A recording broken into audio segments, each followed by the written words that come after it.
and the reputed head of the One Order gang in Spanish Town, Rowan Hope, otherwise called Plaka, are among the 10. The men surrendered to the police today, hours after the police high command included their names and those of 23 others on a list it called Persons of Interest. Downer surrendered to the Constance Ring police this morning. Plaka turned himself in to the police this afternoon in the company of his attorney, Peter Champagny. Mr. Champagny was also present when a third man, Mark Walters, also called Mark II of an Almondtown address, handed himself over to the police. It's understood that Nicholas Phillips, also called Zeke, the reputed leader of Matthews Lane and son of convicted gangster Donald Zeeks Phipps, turned in himself to the Kingston Central Police. George Ellis, otherwise called Bomb, the reputed leader in Hermitage, Augusttown, St Andrew, was handed over to the Halfway Tree Police by his attorney this afternoon. Mr. Ellis's attorney told our news centre that his client went in because he feared for his life. In releasing the names last night, the police said the men were members of several gangs in St Andrew. The police say others who have been named but not turned themselves in should do so.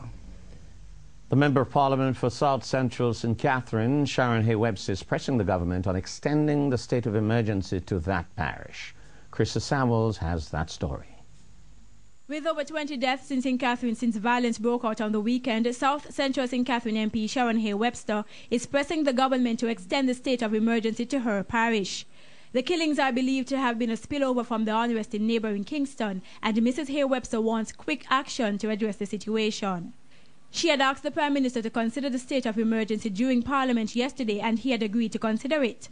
At today's post-cabinet press briefing, Information Minister Daryl Vaz provided an update. Minister Vaz, do you have any information regarding any state of emergency being extended to St. Catherine considering the flare-ups that have been? No, at this point in time, nothing has come to us on that. The South Central St. Catherine MP wants special attention to be placed on Spanish Town, where she said people are also under siege. In a statement to the media today, she said she has had discussions with Police Commissioner Owen Ellington, who has agreed to deploy more resources to the old capital as soon as possible. I think the reports that we've had out of St. Catherine, in particular Spanish Town, must give everyone cause for concern to believe that there is some extra activity that needs to be undertaken there. And other word that is coming to me from the ground, which indicates that we have a lot of strangers around who have instructions to quote-unquote hot up the place. My thing is to defend life and property of the innocent citizens in my community. And wherever that can include the greater St. Catherine, then where I have that knowledge, my angst must be to secure the innocent citizens. I've made that call for the Prime Minister. I've spoken to the Commissioner since morning. Krista Samuels, TVJ News. As a state of emergency and related violence continues in Jamaica, Eastern Caribbean states have begun to take note of the situation with grave concern. Prime Minister Ralph Gonzales of St. Vincent and the Grenadines spoke with Earl Moxham today. We are quite shocked in this part of the region at the turn of events.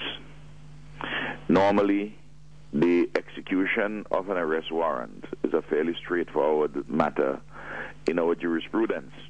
So the fact that you have to take a large contingent of police and soldiers to serve an arrest warrant, which has yet to be served, and we have so much mayhem and loss of life and injury, it's a matter which really has shocked us.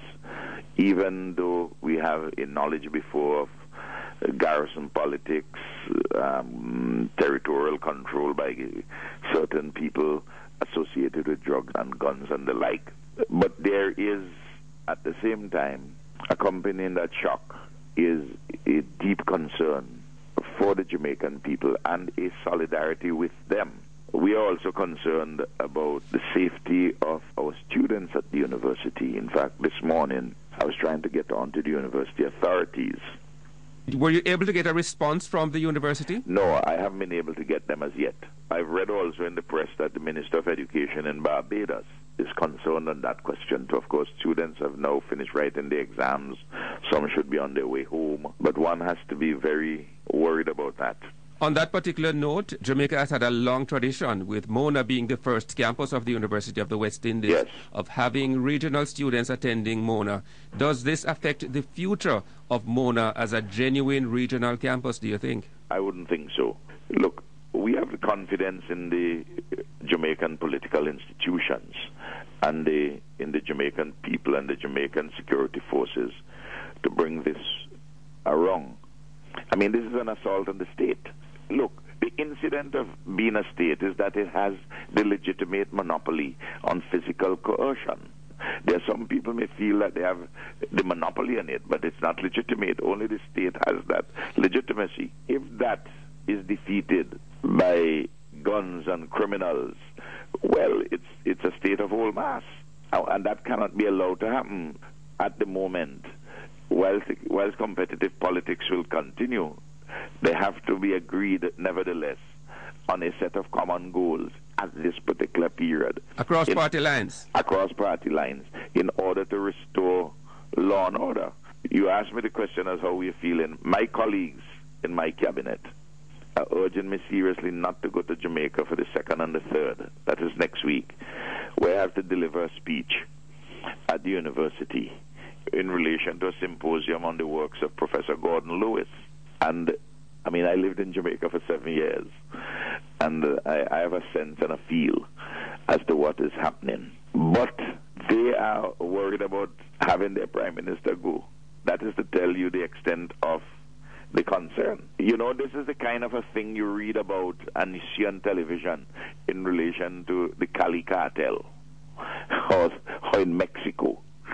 This is not something which we expect to have in our English-speaking Caribbean countries with the kinds of traditions that we have had. And it is a wake-up call for many persons in some of these countries in the rest of the Caribbean. The truth of the matter is this: the noble ganja farmer of yesteryear hardly exists anymore.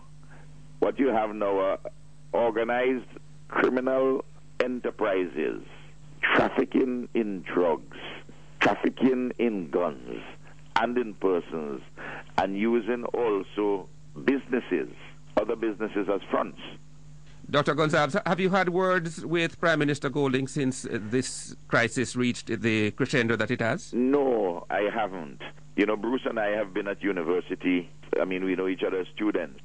And I really feel for him. I feel for him, and as I do feel for his government, and of course for the opposition.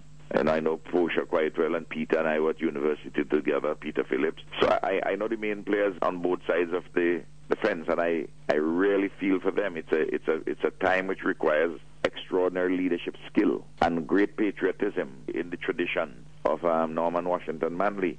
We have to find the reserves of leadership and commitment and patriotism and goodness and decency. And the Jamaican people have to, in my humble view, allow their better side. And they have a wonderful good side. For that to be in the ascendancy